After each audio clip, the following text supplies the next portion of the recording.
ঢাকার কারওয়ান বাজারের rail crossing অবরোধ রেলের অস্থায়ী শ্রমিকদের, যার জেরে ঢাকার সঙ্গে সারা দেশের রেল যোগাযোগ বন্ধ।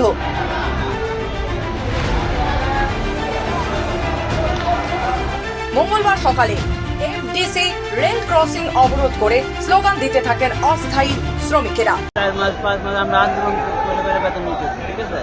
আমার বাবা অসুস্থ, 3 বছর ধরে ওর চিকিৎসা করতে পারতেছি না, ঠিক আছে।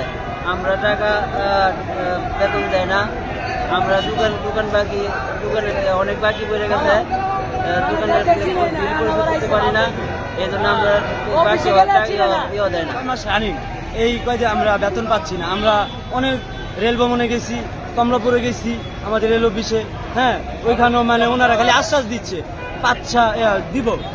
জানা গেছে 3 দফা দাবিতে এবার অস্থায়ী শ্রমিকদের অবরোধ রেলপথ।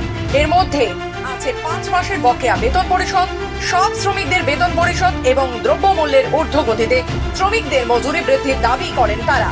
বাংলাদেশ থেকে নিজস্ব প্রতিনিধি রিপোর্ট, খবর বাংলা।